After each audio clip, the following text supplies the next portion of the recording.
여러분 안녕하십니까, 빨간아재입니다. 조금 전에 조국 전 장관 재판이 끝났는데요, 재판부가 오늘 굉장히 중요한 결정을 하겠다고 예고해 놓은 상태였기 때문에 하루 종일 속각을 곤두세우고 그 결정이 언제 나오나 기다리고 있었거든요. 재판 말미에 재판부가 결정사항을 고지했는데 기대했던 결과는 나오지 않았습니다. 동양대 강사 휴게실 PC 등에 대해서 증거로 채택을 하겠다고 결정했습니다. 재판부가 이전에 했던 결정을 스스로 뒤집은 거예요. 작년 12월에 증거로 채택하지 않겠다고 결정을 한 바가 있습니다. 근데 검사들이 들고 일어나서 이의 신청하고 심지어 재판부 기피 신청을 하고 그랬죠. 그래서 그 결정을 조금 미뤄놨는데 오늘 재판부가 스스로 결정한 것을 취소하고 검찰의 이의 신청을 받아들여서 증거로 채택하겠다라고 고지를 한 겁니다. 물론 전제를 달기는 했어요. 다만 이거는 현재 상태에서 결정이고 나중에 변론 종결하고 판결서를 쓸 때 다시 한번 생각해 볼 수 있는 부분이기 때문에 어쩔 수 없이 잠정적인 결정이다, 이렇게 토를 달기는 했는데요. 그럼에도 불구하고 사실 저는 기대했거든요. 왜냐면은 검찰이 이의 신청한 것이나 또는 이 증거 능력을 인정한 정경심 교수 대법 판결에도 불구하고 그 대법 판결을 극복하는, 탄핵하는 다른 여러 증거라든지 증언들이 여럿 나왔기 때문에 이 결정이 증거 채택하지 않는 것으로 나올 수도 있지 않을까라고 기대를 걸고 있었습니다. 사실 뭐 주변 분들은 낙관론이 그렇게 우세하지는 않았어요. 그럼에도 불구하고 여러 가지 증거나 증언이 추가로 나왔기 때문에 좀 기대를 걸고 있었는데, 더더군다나 이 재판부는 한번 증거 채택하지 않겠다고 결정을 했던 재판부니까요. 근데 또 한 번 이렇게 기대가 무너지네요. 그러니까 3년 동안 내내 이런 텐션으로 뭔가 중요한 결정이나 판결이 있을 때마다 내내 이런 그냥 충격, 이런 거를 받아야 하는 게 또 한 번 반복되고 또 연장되고 이런 상황입니다. 그러니까 제가 알고 있는 사실관계, 이 PC가 동양대의 관리처분권이 넘어간 상태냐 여부에 대해서 여러 가지 증언들, 그리고 제가 알고 있는 사실관계를 종합을 해서 보고, 그리고 대법원 정경심 교수 재판부의 판결에도 불구하고 이쯤이면 저 판결에도 불구하고 저 판결이 사실을 오해한 측면이 있구나, 사실을 오인한 측면이 있으니까 이 재판에선 다른 결정이 나올 수 있겠지라고 생각을 하고 있었는데, 글쎄 모르겠습니다. 일반인의 사고방식이 과연 법조인들 사고방식하고는 좀 다른 것인지, 제가 모르는 뭔가가 작동하는 것인지 사실 쉽게 받아들여지지가 않습니다. 구체적으로 말씀드리자면 끝이 없을 것 같아서 있는 대로만 그냥 개요만 말씀을 드리는데요. 사실 잘 이해가 안 되는 측면이 많습니다. 근데 재판부가 이제 잠정 결정이라고 한 것 중에 이유는 이런 거에 있을 거예요. 뭐 원칙적으로야 최종 판결할 때 최종 결정을 하는 것은 뭐 당연한 얘기지만 뭐 크게 영향은 없겠지만 변수 중에 하나가 재판부가 권유했고 변호인단이 재판부의 권유를 받아들여서 마이크로소프트사에 사실조회 신청을 하기로 했거든요. 검찰은 이 PC가 뻥났다, 쉽게 얘기하면 비정상 종료됐고 구동이 불가능했기 때문에 통째로 임의 제출 받아왔다라는 거고, 변호인단은 직접 포렌식을 해보니 비정상 종료된 것이 아니고 정상 종료됐고, 그리고 재부팅해서 정상 구동이 가능한 상태였다. 직접 포렌식을 해서 이와 같은 주장을 했잖아요. 증거도 제출을 하고. 그리고 검찰은 마이크로소프트에서 노티스 공지해놓은 그 문답서에 그 이유 코드가 있습니다. 오류 코드가 뜨는데 그 오류 코드가 뜨는 이유가 비정상 종료라고 마이크로소프트도 해석하고 있다라고 주장을 하고 있고, 변호인단은 사용자가 정상적으로 종료했는데도 이와 같은 오류 코드가 뜨는 이유가 버그에 의한 것이다, 사실상 이런 설명이다. 양측의 주장이 충돌하는 거예요. 마이크로소프트의 해석을 두고.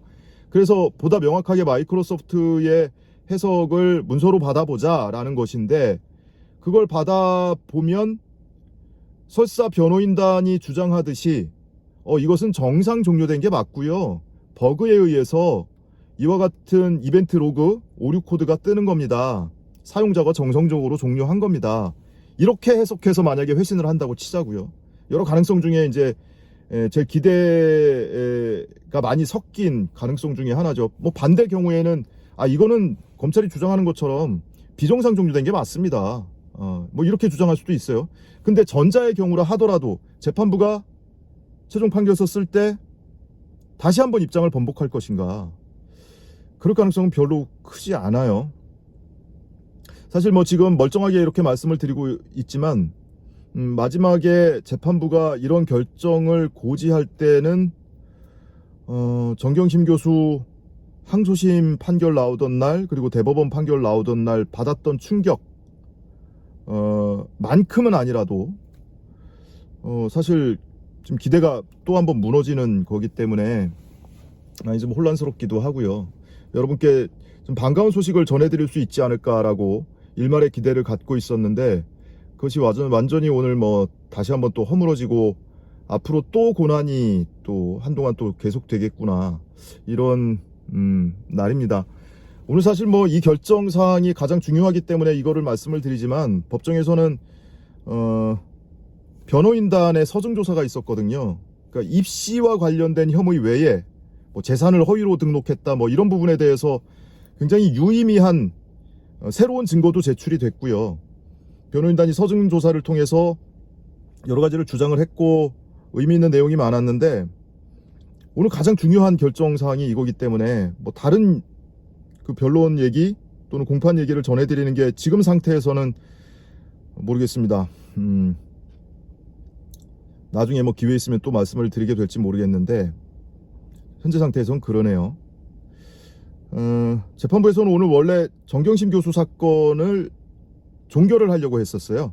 조국 교수와 정경심 교수가 함께 기소되어 있는 혐의에 대해서는 오늘 종결하려고 했는데, 아직은 이제 이 결정도 좀 더 봐야 되고 마이크로소프트의 회신 문서도 좀 봐야 되고 해서 그런 것인지, 아무튼 변론을 분리해 놓고 11월 11일 날 결심을 해서 종결을 하겠다고 했습니다. 그 사이에는 이제 다른 사건들, 조국 전 장관이 노한준 교수라든지 또는 백원호 전 비서관, 박형철 전 비서관하고 기소되어 있는 다른 혐의들이 있거든요. 이 혐의들에 대해서 재판부 구성이 바뀌었기 때문에 갱신 절차를 거쳐야 돼요. 그래서 그것을 한 2주 하고 나서 11월 11일에 정경심 교수 사건, 그 사이에 뭐 회신 문서가 오거나 할 수 있으니까 그것에 대해서 결심을 하겠다라고 좀 미뤄놓은 상태입니다. 오늘 공판에서 다뤄진 내용은 뭐 재산 허위 신고에서 공직자윤리법 위반했다, 위계에 의한 공무집행 방해했다, 그리고 조지 워싱턴 대에서 아들과 관련해서 조지 워싱턴 대의 온라인 퀴즈와 관련한 변론도 새로운 증거 제출된 것도 있고요. 그리고 뭐 증거 위조 교사에 대해서도 변론이 있었고 한데, 그 내용은 뭐 나중에 종합적으로 또 말씀드릴 기회가 있을 거라고 생각을 하고요. 글쎄요, 모르겠습니다. 조국 전 장관이나 정경심 교수는 오늘 이 재판부가 예고했던 결정이 어떻게 날 거라고 예상을 했을지, 기대를 했을지 모르겠습니다. 다만 뭐 변호인단은 어떤지 모르겠는데, 사실 뭐 제 주변에서 이 재판을 꾸준히 방청해온 분들이나 그 주변인들은 기대 섞인 전망을 아무래도 하게 되잖아요. 뭐 희망회로를 돌리는 것까지는 아니래도 그 주변 분들은 기대를 걸게 돼 있는데, 사실 뭐 비관론도 꽤 있었습니다. 재판부가 지금까지 뭐 여러 번 당해왔는데 크게 기대 안 해, 뭐 이런 비관론도 좀 있었고 한데, 저는 사실 기대를 접지 못하겠었거든요. 왜냐면은 제가 아는 사실관계는 정경심 교수의 판결하고는 좀 달랐으니까요. 그러니까 장경욱 교수가 얘기하듯이 우리가 모르고 있는 새로운 사실을 재판부가 알고 있기 때문에 우리 기대와 다른 결정을 한다면, 판단을 한다면 그거에 대해서는 뭐 인정할 수 있을지 모르겠는데, 새로운 사실을 알고 있는 게 없어요. 더더군다나 우리가 알고 있는 사실, 동양대에서는 그와 같은 일이 없었어요. 조교가 관리처분권을 갖고 있거나 그 PC의 관리처분권이 학교로 넘어가 있거나 이런 일이 없었어요. 그런데도 그것을 모르는 듯이, 재판부가 모르는 듯이, 관리처분권이 학교로 넘어간 듯이 이해를 하고 그렇게 판결서에 적어서 그걸 근거로 해서 이거를 증거 채택한다는 것이 납득이 안 되는 거죠. 그래서 더 할 일이 또 남아있다라고 장경욱 교수도 얘기하기는 했었는데, 그런 부분이 논리적으로 잘 이해가 안 되는 겁니다. 예. 모르겠어요. 이 재판부가 나중에 판결 썼을 때 이것을 증거로 인정을 하면서 또 이렇게 쓸래나요? 형사사법 절차라는 것이 실체적 진실 발견을 목적으로 하는 절차이기 때문에 절차상 다소간의 하자가 있더라도 실체적 진실 발견을 위해서 이거는 증거로 인정하겠어. 또 이런 결정을 할래나요? 사실 그런 결정이 나올까봐 그래서인지 모르겠으나 변호인단이 지난주에도 그렇고 이번 주에도 다시 한번 별도의 시간을 할애해서 이 증거 채택 여부를 결정하는 것도 어느 한쪽의 논리가 50일이고 어느 한쪽의 논리가 49라고 해서 50일의 논리를 쫓아가는 게 아니고 유무죄를 판단하는 정도의 엄격한 이 입증 증명이 필요하지 않느냐. 그것이 증거가 적법하게 수집됐다는 것을 검찰이 증명력이 있게 입증하지 못하면, 명확하게 입증하지 못하면 증거로 채택하지 않는 것이, 그것이 선진화된 형사사법 절차 아니겠느냐라는 취지의 주장을 반복적으로 했는데, 재판부 귀에는 별로 귀담아 들리지 않았던 것인지 모르겠습니다. 아무튼 뭐 오늘 점심시간에 제가 커뮤니티에 글로써 짧게 이렇게 예고를 해드렸어요. 오늘 재판부가 결정하겠다라고 예고했다라고 올려드렸고, 반가운 소식이 나오길 간절히 기다렸는데 또 한 번 뭐 반가운 소식은 전해드리지 못했습니다. 못하게 됐습니다. 괴롭네요. 저도 개인적으로. 아무튼 그럼에도 불구하고 뭐 이 재판이 끝난 건 아니고요. 여러 가지 사실관계에 대해서도 또 다툼의 쟁점들이 많이 있기 때문에 연말까지 계속되는 재판 과정을 또 충실히 또 좇아서 들여다봐야죠. EPC의 증거로서의 가치는 사실 조국 전 장관 사건보다는 정경심 교수 사건에서 더 직접적이고 더 광범위한 증거 가치가 있기는 해요. 왜냐면은 서로 간에 이 사건 각각의 혐의에 대해서 역할이 다르고 알고 있는 정도 또는 관여한 정도가 다르기 때문에 이게 증거로서 인정이 되느냐 아니냐를 떠나서 조국 전 장관이 관여한 부분에 어떤 뭐랄까요, 범위가 있잖아요. 정경심 교수하고는 또 다른 측면이 있어서 뭐 그렇게 정경심 교수 사건처럼 어마어마한 크기의 가치를 갖는 건 아니지만, 그럼에도 불구하고 이 사건 전반을 판단하는 데 있어서, 특히 입시 관련 사건을 판단하는 데 있어서 중요한 증거인 것만은 뭐 부인할 수 없거든요. 그래서 더 애타게 좋은 결과를 기다렸던 건데, 제가 여러분한테 자꾸 죄책감을 느끼게 됩니다. 이렇게 좋은 소식을 전해드리지 못하고 늘 이렇게 좋지 않은 소식만 전해드리게 돼서 개인적으로도 참 착잡합니다.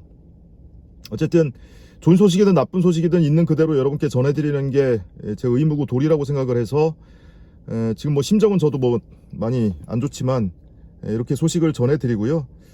그 밖에 오늘 공판에서 다뤄진 변호인단의 서증조사 주요 변론 내용에 대해서는 나중에 또 기회가 있을 거라고 믿고요. 또 차차 조금 더 지켜보기로 하죠. 오늘 공판 소식은 여기서 마치겠습니다. 마치기 전에 한 가지 드는 생각이, 사실관계나 법리에 대해서 일반인의 상식과 벗어나는 반복적인 이런 재판부의 결정을 보면서 우리가 힘이 부족한 건가? 그래서 그런가? 여전히 대통령은 과거 검찰총장 시절보다 더 힘이 막강해진 대통령이 돼 있고, 검찰의 힘이 여전히 압도적이기 때문에 우리가 이렇게 판판이 밀리는 것인가? 그러면 어떻게 해야 되지? 이런 숙제를 한번 가슴속에 안게 됩니다. 오늘 공판 소식은 여기서 마치겠습니다. 시청해주신 여러분 고맙습니다.